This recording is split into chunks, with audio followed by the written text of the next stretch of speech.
Princess Zelia of House Veltherin stood in the vast archives of the Royal Astral Library, her violet eyes scanning rows of glowing scrolls and holographic tablets. She moved quietly like a thief, though she was royalty. What she searched for wasn't allowed by her father, Emperor Talkar. He had forbidden anyone to explore the old human records. But Zelia had always been different. While other princesses spent time learning diplomacy and dance, she was obsessed with the old story tales of strange ancient creatures called humans. They were said to be powerful, stubborn, and brave to the point of madness. Warriors who never gave up. Humans are just myths, her tutors had told her. They were wiped out ages ago, if they ever existed at all. But Zelia wasn't so sure. Deep in the restricted section of the archives, she found things others had misforgotten languages. Pictures of two-legged beings in armor and maps leading to the outer rim. It was there in the silence of the ancient hall that a voice echoed from behind her. "You shouldn't be here, princess." She turned quickly. It was her brother, Prince Varen. He wore the black robes of the Imperial Guard. "I'm just studying," she said calmly, trying to hide the scroll in her hand. He stepped forward and smiled, but it didn't reach his eyes. "It's studying the past. Won't help you rule the future. Father won't be pleased." "He already isn't," she replied. "But that never stopped me before." 2 weeks later, Zelia found herself aboard the star cruiser Valiant Dawn, heading to the edge of known space. It was meant to be a peaceful mission and inspection of new mining colonies near the Targus Nebula. Her father insisted she'd go to learn leadership. Secretly, Zelia hoped to explore a world rumored to hold human ruins. The cruiser glided through the stars like a silver dagger. Zelia stood at the window of her chamber, watching light dance across the dark void. But peace didn't last. As they neared the rim, alarms rang through the ship. The stars outside blinked as shadows moved across them sharp. Black shapes unlike anything in the Yandari database. "Enemy vessels approaching," shouted the pilot. The attackers were synth drones, rogue machines from the old wars, forgotten. By time, they had no masters. Only purpose. Destruction. The Valiant Dawn fought back, its energy cannons lighting up space. But the synths were too many, too fast. Within minutes, the shields began to fail. "Evacuate the princess," cried Captain Therrell. Zelia was rushed toward the escape pods. Explosions shook the deck. Her guards were struck down by metallic monsters. With glowing red eyes, she didn't remember being pushed into the pod. All she knew was that the doors sealed, the stars spun, and the cruiser vanished behind her as the pod fell toward a strange green and blue planet. Zelia woke to silence. Escape pod had landed in a forest. Huge trees stretched toward the sky. Real birds flew above. She stumbled out, bruised but alive. Her communicator was dead. No signal. The synths might have tracked her descent. She needed shelter. For hours, she moved carefully through the wild forest. Her royal robes were torn, her silver circlet gone. She wasn't a princess anymore. She was prey as twilight fell. She heard rustling in the trees. Zelia reached for the plasma blade at her hip, only to find it missing. Her heart raced. Something was watching her. Then it stepped out of the shadows. A tall figure in dark armor, face hidden behind a helmet marked with strange scratches and symbols. Not Yandari, not synth. Something older. Something different. The figure didn't speak at first. It just watched her. Zelia raised her chin. "I am Princess Zelia of the Yandari Empire. Identify yourself." The helmet tilted slightly. Then a voice came through the speaker, deep and calm. Didn't expect royalty to crash this far out. The voice was human. Zelia froze. "The stories? The myths? Could it be she whispered. "You're human?" The figure removed his helmet. His face was weathered, eyes sharp and tired.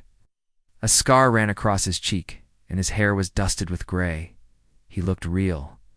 "Name's Reese Calder," he said. "Commander, or used to be." She stepped back. "That's impossible. Humans are extinct." He gave a dry laugh. "Yeah, we get that a lot." Reese led her to a small shelter built into a cliffside half hidden by vines. Inside were old human tools, a cracked screen showing a star map, and shelves of strange gear. How did you survive? She asked. Reese poured water into a tin cup and handed it to her. The galaxy moved on. We didn't. He explained how small pockets of humans had hidden after the fall when the old Earth. Alliances were crushed by alien coalitions and forgotten by history. Reese was part of a scattered unit that stayed behind when the synth war broke out.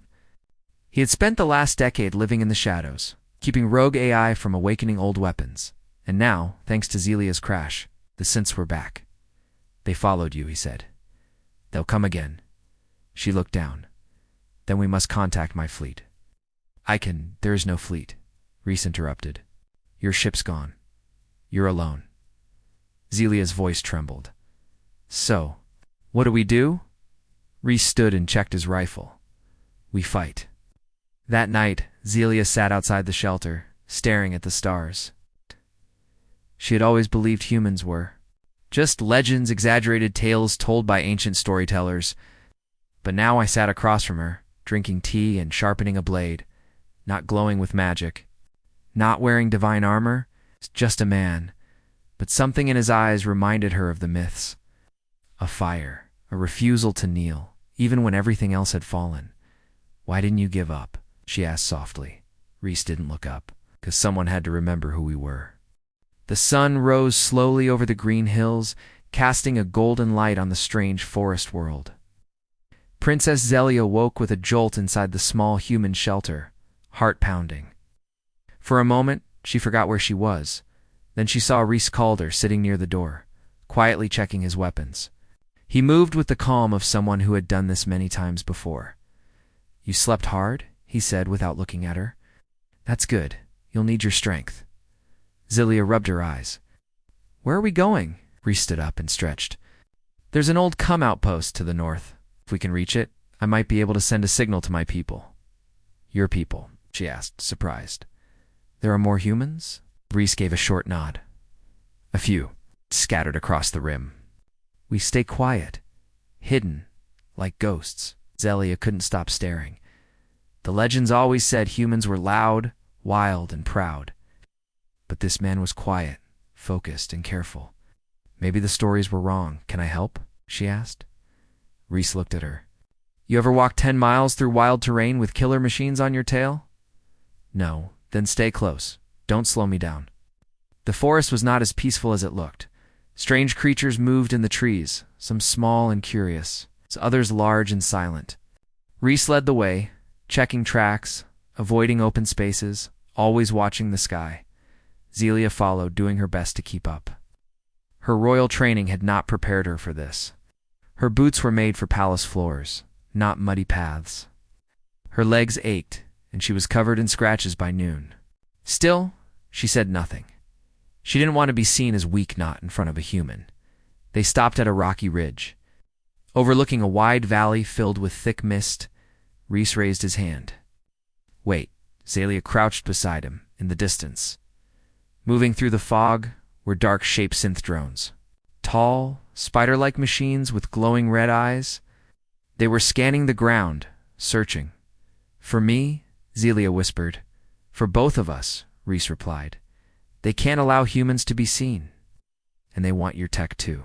John de Regier is priceless. He pulled a small device from his belt and pressed a button. The screen showed a blinking red dot, the signal from the outpost. 15 clicks east. We go at night. They camped in a small cave as the sun set. Reese started a fire using a tiny spark tool and some dry leaves. Zelia watched, fascinated by how he worked without any fancy gadgets. It's just old skills and experience. You live like this every day? She asked. Reese chuckled, more or less. Don't have luxury palaces or flying cities. It's just the ground and the stars. She thought for a moment. Do you hate the Yendari? He looked up from the fire. No, but I don't trust M either. Why not? Reese stared into the flames. Because your empire erased us, pretended we never existed. We fought the synths before you even knew what they were. And when we lost, the galaxy moved on without us. Zelia felt a wave of guilt. She had read those records. where people had called humans a minor footnote in history. "I didn't know," she said quietly. "Now you do." There was a long silence between them. Not angry, just heavy.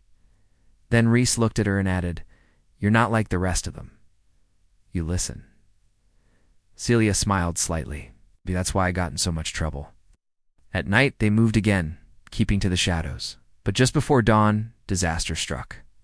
While crossing a narrow ravine, a beam of red light shot through the trees. A synth scout had found them. "Run," Reese shouted, pulling Zelia forward. They dashed through the underbrush as more beams lit up the night. Explosions burst behind them, throwing dirt into the air. Zelia tripped, falling hard. A synth drone jumped down from a ledge above, its metal limbs clicking as it moved toward her. Before it could strike, Reese appeared, rolling between her and the drone. He fired 3 quick shots from a plasma rifle, burning a hole through the machine's head. Sparks flew. The synth collapsed. Reese grabbed Zelia's hand. "Move." They kept running until their lungs burned and the forest gave way to open grassland. At last, they reached the edge of a cliff. Below, hidden by trees, was a metal structure covered in moss and vines, the old human outpost. Reese looked at it with a mix of pride and sadness. Home, once. Now, just a ruin. Inside, the outpost smelled like dust and rust. Broken screens flickered, and wires hung from the ceiling. Reese led Zelia to the control room, brushing off old terminals. He connected his wrist device to the main panel. "This'll take a while." Zelia sat down, breathing hard. That was close. Reese didn't look up. "It'll get worse. The synths know we're here. This place won't stay safe for long. Can your people help us?" "Maybe," he said. "If the signal gets through." Suddenly, the outpost lights flickered, and a loud beep sounded. Reese cursed. "No, they've locked us out. The synths corrupted the system." Zelia stood. "Then we override it." "You know how. Mandari royalty," she said. "We may not survive in the wild, but we do know tech." She walked to a console, removed her wrist crest, and plugged it in. The screen flashed with alien symbols. She moved through them quickly, bypassing layers of security. Reese raised an eyebrow. "Impressive." "I studied," she replied with a smirk. After a tense minute, the terminal buzzed. "Signal active." Reese let out a breath. "Now we wait and prepare." They set traps around the outpost wires, charges, noise detectors. Reese showed Zelia how to make a simple explosive from 2 small canisters. "You just twist this," he said. "Then run." Exactly. For hours they worked side by side, becoming a team. As night fell again, the synths returned. The first wave hit the perimeter traps, exploding into pieces. Then the real fight began. Zelia fired a pulse gun from the window, her hand shaking. Reese fought with calm precision, moving between cover and striking hard. A drone broke through the wall. Reese tackled it with a combat blade, sparks flying as he tore through its chest. Zelia stared in shock. He fought like no one she'd ever seen, like a man with nothing left to lose. After an hour of battle, the last drone fell. Silence returned. Reese limped to the wall and sat down, breathing hard. "You all right?" Zelia nodded. "That was terrifying." "You did good," he said. "For a legend believer," she laughed. You're more than legend." As dawn rose again, a soft ping echoed from the console. "Message received." Reese walked over and smiled. "They heard us. The team's on the way. Just a few more hours." Zelia sat beside him, tired but hopeful. "What happens now?" Reese looked at the sunrise. "Now, we make the galaxy remember who we are." Smoke rose slowly from the outpost ruins. Metal parts from fallen synth drones still sparked where they lay broken. The ground was blackened, the trees scorched. But for the first time in days, there was peace. Princess Zelia sat on a rock. Ow! Helmet beside her, armor scratched and burned. Her hands were shaking from the battle, but her heart was strong. Beside her, Reese Calder cleaned his blade silently, sitting like a statue. Blood hiss was dried on his arm where the synth claws had cut deep. But he didn't complain. "People are really coming?" she asked quietly. Reese nodded. They'll be here soon. Stealth ship from the Helix cell. Small, fast, they'll land at dawn. Zelia tilted her head. Helix cell? You never mentioned that? Reese gave a half smile. Didn't trust you before? And now? Looked at her. Eyes tired but kind. Now I do. The next morning, the rescue ship came. It didn't roar like a Yandari vessel. It whispered sleek and black, barely making a sound as it landed. In a clearing, 3 figures stepped out. Human soldiers. Real ones. Zelia stood frozen, watching them. They were different from Reese's more advanced armor, newer weapons, but the same fire in their eyes. The leader, tall woman with short-cropped hair, approached and saluted. Called her. I thought you were dead. Reese grinned. Almost was. The galaxy threw me a princess. The woman turned to Zelia. You're Yandari. Zelia stepped forward. Princess Zelia of House Veldrin. There was a tense silence. Then the woman nodded. Captain Riva, welcome to what's left of humanity. Inside the ship, they reviewed the outpost data. Captain Riva frowned. The synth activity is spreading fast. If they're rebuilding the old network, they're planning something big. They're targeting both humans and Yandari. Reese added, that's not random. Zelia stood. Then we need to warn the Yandar Empire. Captain Riva hesitated. They'll never listen to us. Zelia raised her chin. They'll listen to me. There was silence in the room. Reese stared at her. You'd really go back? He asked. 2 people who left you behind. Zelia's eyes were hard. If I don't, more people die. Captain Riva finally nodded. We can get you close to Yandar space. After that, it's up to you. The journey took 2 days. During that time, Zelia trained with Reese. He taught her how to reload, how to aim without blinking, how to move like a soldier, not a royal. She picked it up faster than Reese expected. You were never meant to be a palace flower, he said one night. I never wanted to be, she replied. They sat side by side, watching stars pass by through the observation window. A quiet moment in a galaxy full of noise. I used to think humans were just stories, Zelia said softly. Loud, reckless warriors. But you're different. Reese smiled. We're all stories. It just depends on who's telling them. Near the border of Yandari space, the ship dropped them off in a stolen synth shuttle. The plan was simple. Zelia and Reese would land on Caldra Prime, a border world. From there, they'd access the royal comms to send a message straight to the capital. Reese would protect Zelia until contact was made, then disappear again before the Yandari forces arrived. But plans rarely go perfectly. As they approached the planet, Stints attacked. The shuttle shook violently as lasers struck its wings. Reese took control. They crash-landed in the middle of a junk district. Flames shooting from the back of the ship, dazed but alive. Zelia pulled herself free. Civilians screamed and ran, not knowing what had just fallen from the sky. Reese dragged a crate open and grabbed 2 rifles. We've got company. From the smoke, 4 synth hunters appeared taller and deadlier than before. One had a blade arm. Another flew. This isn't normal, Reese muttered. They're adapting. We adapt. Faster, Zelia said. The fight in the streets was brutal. Reese moved like a ghost, jumping between broken walls and using the terrain. Zelia followed, covering his flank, remembering every lesson he had given her. The flying synth swooped toward them, but Zelia shot its wing, sending it crashing into a metal heap. You're getting good, Reese called. I had a good teacher. She yelled back, but the last synth was different, larger, glowing blue. Run, Reese said. That one's not drone tech. It's command grade. I'm not leaving you. After, he said, voice firm. Find a comm station. Send the warning. I'll hold them. Zelia stared at him, heart torn. Go. He shouted. She ran. The streets of Caldra Prime twisted like a maze, but Zelia kept moving. Her wrist device glowed, guiding her to the nearest military relay. She found it inside an abandoned security station. Doors rusted. Power flickering. Zelia forced it open, activated the core, and linked her signal.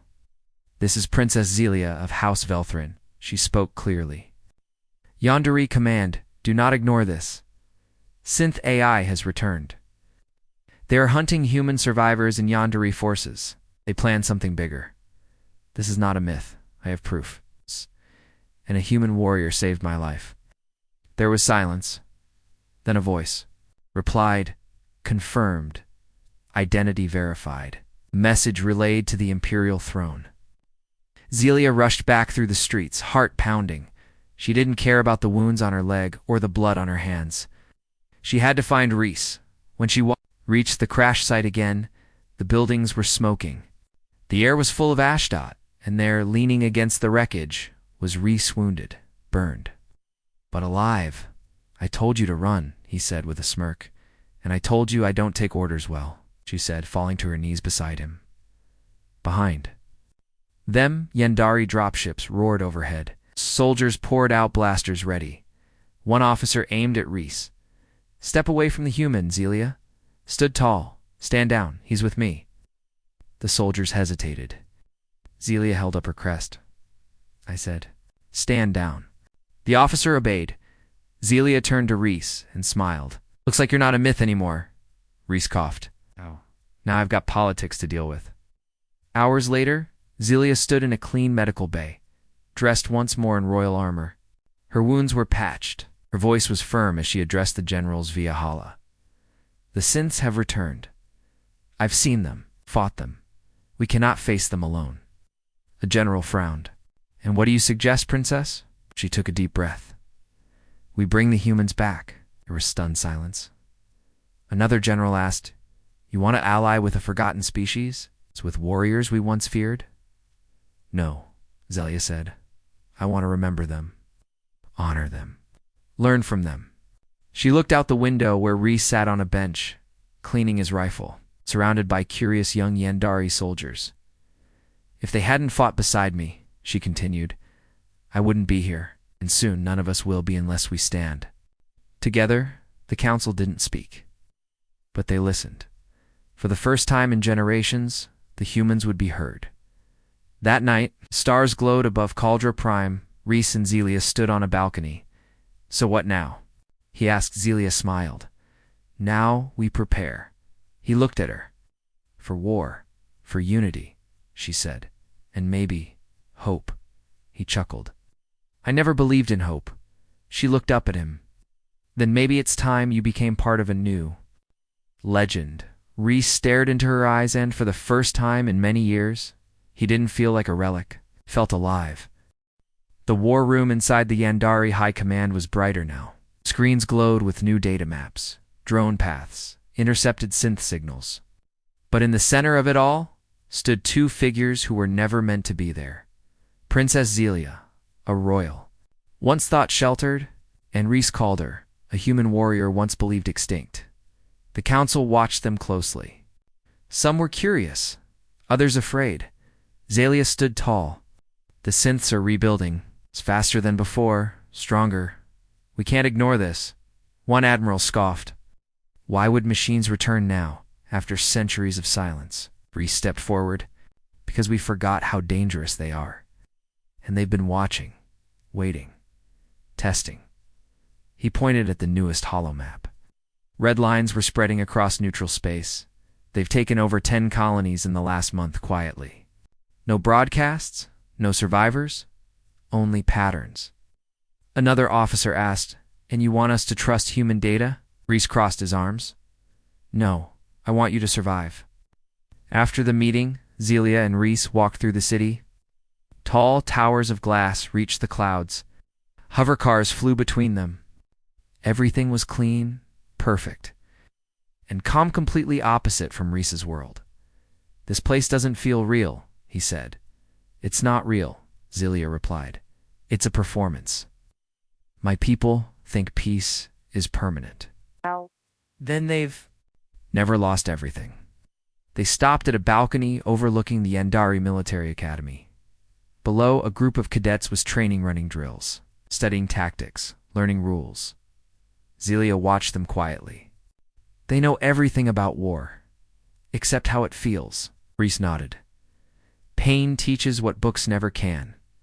Then she turned to him. Will you train them? Reese raised an eyebrow. You want me to teach your soldiers? You know what? The synths are like, you fought them. We haven't. He thought for a moment, then gave a slow nod. Fine. But I'm not soft. I'll break them before I build them. Zelia smiled. Good. The next day, Reese stepped into the training yard. Every cadet stopped and stared. He looked like a legend-scarred face, patched armor, eyes like steel. But when he spoke, his voice was sharp and simple. Your weapons are pretty, your uniforms are clean. But none of that matters when a synth rips through your friend like paper. Walk down the line of cadets. Forget everything you think you know, starting now. You learn how to survive. He didn't care about ranks or rituals. He showed them how to fight dirty, how to strike fast, how to feel fear and move anyway. Some hated him, but some liked Cadet Velo. A young Yandari officer with sharp eyes followed every word. Zelia watched from above, proud. Reese was no longer just surviving. He was leading, but peace never lasted. 3 nights later, a Yandari cargo ship vanished while crossing the Dark Drift, a region of deep space with no signals. When a rescue team went after it, they vanished too. Reese stood with Zelia and the generals in the war chamber again. They're testing us, he said, picking us off one by one. Zelia added, they want to cut us off before we can organize. Wood returned. From her human base, stepped forward. We should strike first, Reese agreed. Hit them hard. Let them know we're not afraid. The generals hesitated. Then Zelia made her move. My house controls the Serix fleet. I will lead the mission. There were murmurs in the chamber. You're a princess, not a soldier. One admiral said. Zelia looked at Reese, then back. Not anymore? The Serix strike mission was launched within the week. 5 Yandari ships, 2 human stealth frigates, and a small hybrid crew trained by Reese. Zelia stood on the bridge of the lead ship, now in full command. Her eyes were sharp, her voice calm. Approach with caution. Scanners on full. Stay in formation. Reese stood beside her, out of uniform, but armed. Feels strange being on a royal ship, he said. Feels strange commanding one, she replied. But there was no time to feel anything, because as they entered the Dark Drift, everything changed. A signal lit up on the screen. One of the human officers gasped. It's not a distress call. It's a trap. Too late. Synth warships decloaked. From the darkness den, no, 20 of them. Black metal, glowing red eyes, sleek and silent. They were waiting, Zelia said, shocked. They knew we'd come. Reese growled.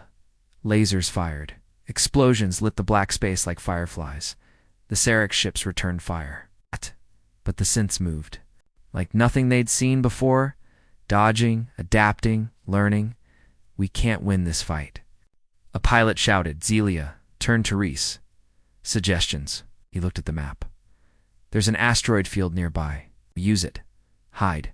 Split. Draw them in. She hesitated only a second. Do it. Ships scattered. In the chaos, Reese took command of a small shuttle with Cadet Velo and a handful of soldiers. Their mission: plant an EMP mine deep inside the synth command cruiser. If we can blind them, we can run, Reese told his team. We're not here to be heroes. We're here to survive. The shuttle raced through enemy fire. Weaving between laser beams, one synth drone latched onto the hull butt. Velo shot it off before it could break through. Inside the enemy cruiser, they fought through narrow halls, metal and sparks flying. Reese planted the mine, set the timer, and grabbed Velo. Now we run. The explosion lit up space. The synth fleet flickered eyes, dimmed. Weapons paused. Zelia saw the moment from her ship and shouted, "Full retreat." Ow. The fleet jumped to hyperspace just in time. They had survived, but barely. Back on Yandari. Prime, the mood had changed. The council no longer saw Reese as a threat or a relic. They saw him as a symbol, and Zelia. She was no longer just a princess. She had led in battle, made hard calls, and saved her people. But in private. Zelia sat on a bench beside Reese, quiet. We lost good people, she said. We'll lose more, Reese replied. It's war. I hate it. And you'll fight harder to end it. She looked at him. You always say humans don't believe in hope, but I think you're wrong. Reese smiled. You keep saying that. The next day, Zelia addressed the galaxy. Her message was broadcast to both Yandari citizens and the hidden human colonies. This war isn't just for survival, it's for memory, for truth, for unity. We will not hide behind myths or pride. We stand with our human brothers and sisters. We face the synths together. And for the first time in generations, stars responded. The galaxy stood at the edge of fire. News of the synth attacks had spread to every system. Planets once calm were now building defenses. Yandari fleets returned from deep space. Hidden human colonies began to respond. Everyone knew war had returned. But in the middle of it all, two people stood as a symbol of hope. Princess Zelia, born of royalty, shaped by war, and Reese Calder, the last warrior of a forgotten race, now leading a new future. Together, they had done what no one thought possible. They had united enemies into allies. Inside the massive warship Unity, Zelia walked through the main strategy chamber. It was nothing like before. Yandari soldiers stood beside human warriors. Mixed crews, mixed minds. Reese stood at the center, staring at a holographic model of a black, circular structure. The synth nexus, he said. Zelia joined him. It's real, Reese nodded, confirmed by every scout we sent. It's massive, hidden in a dead system beyond the drift. General Riva stepped forward. It's not just a base, it's their source. All the newer synths we fought signals came from here. Zelia narrowed her eyes. Then we destroy it. Reese crossed his arms. No backup, no second wave. If we fail, we lose everything. Then we don't fail, she said. The next 2 days were a storm of preparation. Yandari engineers updated human weapons with advanced tech. Humans shared battle-tested armor with Yandari soldiers. Reese personally trained the mixed units. He called them the Flameborn. Why that name? Zelia asked one night. Because fire destroys, Reese answered, but it also gives light. These troops aren't just fighters, they're hope. Zelia smiled. You're becoming poetic. Don't tell anyone, he joked. They sat in the observation deck, stars passing by. What will you do after all this? She asked if I live, he said. Maybe build something. She turned to him, soft and serious. Maybe you already are. Day of battle, the Unity fleet dropped out of hyperspace just outside the dead system. The synth nexus loomed ahead dark, metal spinning slowly, like a spider's web in space. Hundreds of synth ships poured out to defend it. Here they come, Reese muttered. Zelia stood at the command bridge, voice calm. Begin full attack. The stars lit up with fire. Yandari ships moved with elegance. Human ships struck with fury. Together, they were unstoppable. But the synths kept coming. Inside Unity, Reese led the boarding squad toward the Nexus. Their mission: reach the core, shut it down, or destroy it. Velo, now a full officer, walked beside him. If this place falls, the synths lose control. Then let's make it fall hard, Reese replied. Inside the Nexus, it was like a machine's nightmare. Walls pulsed like veins, lights flickered, no doors, just shifting metal corridors. Reese led the Flameborn deeper. Taking down synths with brutal precision, they reached a giant chamber filled with tall, black pillars each, one holding a synth core. This is it, Velo said. We plant the charges here. But before they could move, a voice echoed from the walls. You are not welcome here. From the shadows, a tall figure appeared. It's taller than any synth seen before. Sleek, silver-black body. Glowing blue dot. Reese stepped forward. You're the controller. I am the architect, it said. The mind behind the network. The future of order. Zelia's voice came through Reese's earpiece. Reese, we just lost 3 ships. They're pushing us back. The architect tilted its head. You fight chaos with chaos. You cannot win. Reese lifted his rifle. We're not here to win. We're here to end you. The battle began. The fight inside the Nexus was brutal. The architect moved like lightning, slashing with energy blades. Reese barely dodged in time. Velo and the others fought like demons, covering Reese as he raced toward the core chamber. "We need 5 more minutes to arm the charges," Velo shouted. Reese turned back and faced the architect again. The two clashed blade against blade, sparks flying. The architect was stronger. Faster, but Reese had something machines never would: instinct. With a sudden move, he slammed an EMP grenade into the architect's chest and dove away. The explosion shook the room. The architect staggered. Systems GLI. Tick, now was the moment.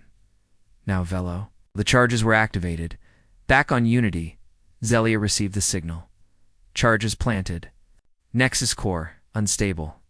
She looked at the synth fleet. They were still attacking, but slowing, their patterns growing. Confused. "They're losing control," she whispered. "It's working." A synth ship suddenly spun off course, crashing into another dot all over the battlefield. The synths were falling apart. Zelia turned to her fleet. Obvious. Ships retreat from blast radius. The Unity and its allies pulled away just as the synth Nexus exploded in a shockwave of white-blue energy. The blast wiped out the fleet around it, shaking even nearby moons. And just like that, the synths were gone. Hours later, the galaxy watched. Across systems and sectors, people saw the same broadcast. Zelia stood before a podium. Her armor was scorched, her face tired, but her voice was strong. "Today we stood together, human and Yandari. We faced extinction and chose unity. Let this be the first day of a new age." Behind her stood Reese, alive but wounded. He didn't speak, but he didn't need to. His presence was enough. He had gone from myth to hero. That evening, the skies over Yendar Prime lit up with celebration. Fireworks danced between stars. Ships flew in patterns of light, but far from the noise, Reese and Zelia stood quietly in a garden. So she said, "No more synths." "For now," Reese replied. She looked at him. "You could go, live free." He looked back. "Or stay. Help rebuild. You really think they'll listen to a human warrior?" "They already do," he said with a smirk. She smiled. "Then stay." He nodded. They stood side by side, not needing words. Together they had changed the future, not just as a princess and a warrior, but as legends reborn in flame